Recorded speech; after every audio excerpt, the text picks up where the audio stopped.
क्या नवाज शरीफ साहब की वापसी यकीनी है या फिर रिपोर्ट्स जो कुछ पहुंची हैं और जो कुछ तहफ़्फ़ुज़ात का इजहार किया गया, तहफ़्फ़ुज़ात से बढ़ के कुछ बातें भी की गई कि लाहौर के जलसे में अवाम क्यों ना आए, उसके बाद कोई प्लान तब्दील हो रहा? बिस्मिल्लाहिर्रहमानिर्रहीम अस्सलातु वस्सलामु अलैका या सय्यदी या रसूल अल्लाह अस्सलातु वस्सलामु अलैका या सय्यदी या हबीब अल्लाह। या सर, आज आपके चेहरे पे रौनक भी बढ़ी है क्योंकि जो 21 तारीख करीब आ रही है तो आप बड़े पुररौनक पुरजोश होते जा रहे हैं। हाँ देखें, मियां नवाशिद साहब, मियां नवाशिद साहब, सर आखिरी वक्त का नूर आया हुआ है। मैं तो एक लंबी ट्रांसमिशन करने के बाद सुबह से लेके यहाँ ना करे यार आपके पास आखिरी वक्त का नूर आया। अल्लाह आपको लंबी उम्र सेहत कामला अता फरमाए ताकि आप देख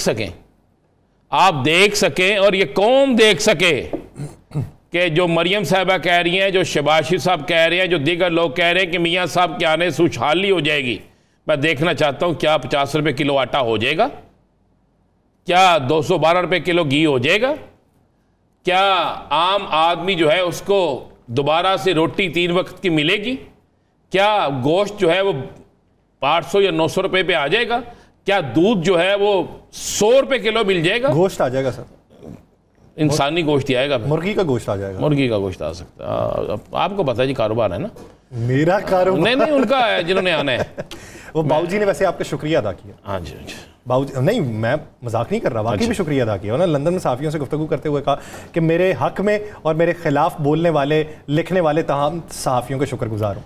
हाँ बाबूजी, इस मामले में तो कोई शक नहीं है। वो किसी चैनल या अखबार के दफ्तर पे अगर आग लगती है, हमला होता है, तो वो भी शुक्रिया के तौर पे होता है।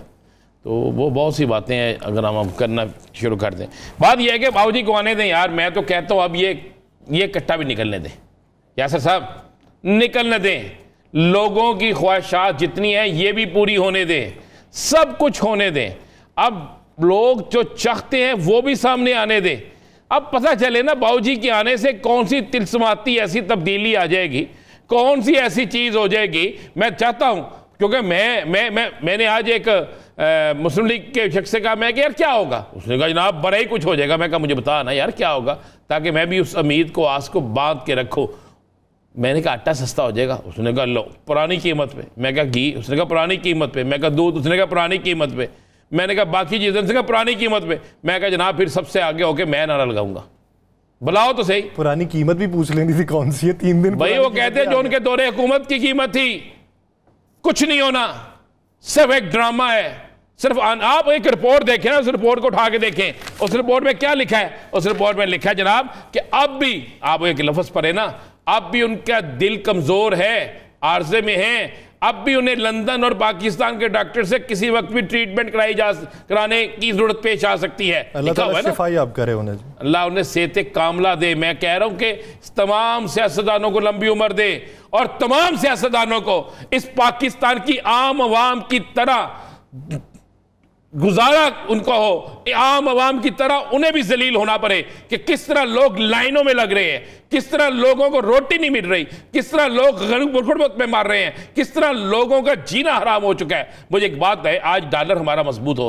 रुपया मजबूत हो रहा है, डॉलर नीचे जा रहा है। इनकी हुकूमतों में क्या इनको तकलीफ थी? उनका भी मजबूत हो रहा था, उनका अपना मजबूत हो रहा था ना, आवाम के लिए तो कुछ नहीं हो रहा था। उस वक्त देने क्या तकलीफ थी? उनका डॉलर मजबूत बाबूजी उनकी करेंसी डॉलर है ना सर, वो उनकी मजबूत हो रही थी। हाँ बिल्कुल ठीक है, ये तो बात आप, क्योंकि मुझे पता है ना, ज्यादा आप उन्हें जानते हैं, तो उनकी करेंसी बिल्कुल डॉलर है और वो डॉलर मजबूत हो रहा था। हमारी करेंसी पाकिस्तानी रुपया है जो अब जाके मजबूत हो रहा है। मेरे लिए खुशी की बात यह है कि आप कुछ ऐसे कलमात कह देते हैं कि मैं किसी के बारे में ज्यादा जानता हूं। मैं भी खुद को इन्वेस्टिगेटिव जर्नलिस्ट महसूस करना शुरू कर देता हूं। तो यासर साहब, बात यह है कि आने दें, उनको ये भी देखने दें कि जनाब उनके आने से कितनी रौनक आती है।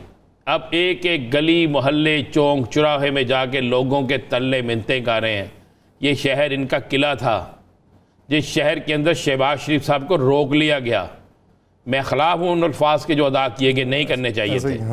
ये किला था जहाँ पर मलक रियाज साहब के हल्के में मरियम साहिबा को तंग गली में जलसा करना पड़ा। ये इनका किला था, यहाँ पर इनको कॉल देने की जरूरत पेश नहीं आती थी। मुझे आज भी अच्छी तरह याद है कि एक वक्त में ख्वाजा साद रफीक निकला था अकेला, जब ये सारे जा चुके थे तो उसने इस लाहौर शहर को फतेह कर लिया था। उनकी खामोशी क्यों है? नहीं एक्टिव है, अब एक्टिव हुए आजकल, ऐसे मैं कहूँ एक्टिव है। मैं माजी करीब में तो खामोश थे, अब तो एक्टिव कर लिया होगा। लेकिन अब हालात चेंज हो गए हैं यार, अब लोगों को पता चल गया है। अब 5 करोड़ से ज्यादा नया वोटर आ गया है। नए वोटर को पता है, यंगस्टर वोटर को पता है कि जनाब ये कौन क्या है। अब लोगों को इल्म है, जब सुबह दूध की दुकान पे जाते हैं और 230 रुपए किलो दूध लेकर आते हैं, 500 रुपया या 1000 रुपया उनकी बचत नहीं होती। 220 रुपए किलो दूध, बच्चे का दही, स्कूल की किताबें, स्कूल का खर्चा, रिक्शे वाले के पैसे, बीवी की दवाई, बच्ची बेटी जो है उसके पैसे, बाकी चीजें। वापसी में जब आखिर में वो इस तरह कागज उठा के कहते हैं ना, आज 16 तारीख होगी और सारा कुछ खत्म हो गया, फिर मुख्तलिफ लोगों से मांगना पड़ता है, किसी जगह जेवर बेचना पड़ता है, किसी जगह कुछ और करना पड़ता है। तो यासर साहब, फिर लोग जो है ना, वो लोग कहते हैं क्यों जाएं हम आपके पीछे, किस लिए जाएं हम आपके लिए, क्या दिया आपने? क्या 1.5 साल इनकी हुकूमत नहीं थी? क्या 1.5 साल सारे मशवरे बाऊजी से नहीं होते रहे? क्या 1.5 साल बाऊजी ने 1.5 साल में 20 दफा इन लोगों को अपने उधर नहीं बुलाया? क्या हर फैसले में बाऊजी शामिल नहीं थे? क्या बाऊजी की साहबजादी हर फैसले में शामिल नहीं थी? तो फिर आप ये कहते हैं कि जनाब हम किसी चीज में नहीं थे। जनाब शहबाज शरीफ साहब की आज आपने प्रेस कॉन्फ्रेंस सुनी है? प्रेस कॉन्फ्रेंस तो नहीं थी सर। हाँ जी, वो क्या था? वो पार्लियामेंट का सबसे बड़ा खिताब, उसको भी बीट कर गए हैं वो तो। सुभान अल्लाह यार।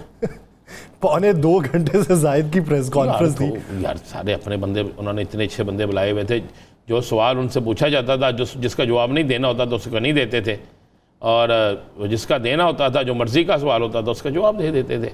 अब मैं अगर ये बात खोलना शुरू करूं कि ये कहते हैं कि जबरन हम मेरे बेटे को यहाँ पे रखा, तो चौधरी शुजात हुसैन की किताब उठा के देख लें, उसमें क्या क्या लिखा हुआ है।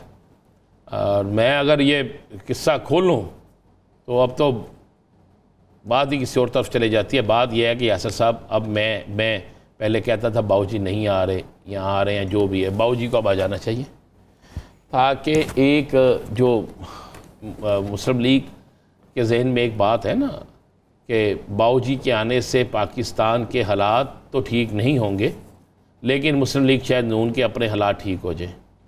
अब जो सारा कुछ लोग तरह कहते हैं जी बाऊजी ही हमारी आखिरी उम्मीद है, मैं समझता हूँ अब आखिरी उम्मीद को आ ही जाना चाहिए। जो चीज़ आखिरी हो ना, उसे आ ही जाना चाहिए, ताकि उसके बाद कोई चीज़ ना रहे, पता लग जाए ना लोगों को। मैं उस दिन पूछूंगा इसी टीवी पे बैठ के, मैं 21 तारीख के बाद पूछूंगा कि आप मुझे बताएं जनाब कौन सी चीज सस्ती हुई है, आप मुझे बताएं कौन सा फार्मूला बाऊजी लेकर आते हैं।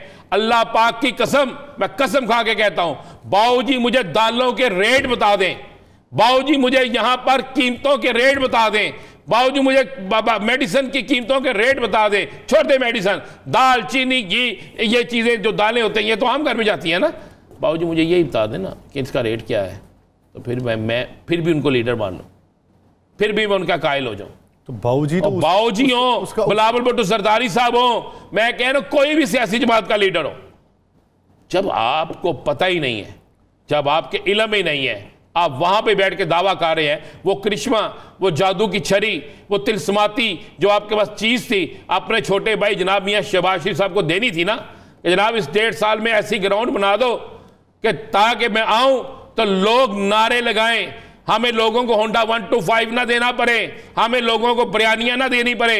अभी मेरे पास एक फुटेज है, मेरे पास गलती होगी, मैंने प्रोड्यूसर साहब को नहीं दी, मुझे वो देनी चाहिए थी प्रोड्यूसर साहब को, कल चला देंगे। पता उसमें क्या कह रहे हैं? क्या है? अता तारड़ साहब तकरीर फरमा रहे हैं। अच्छा जी।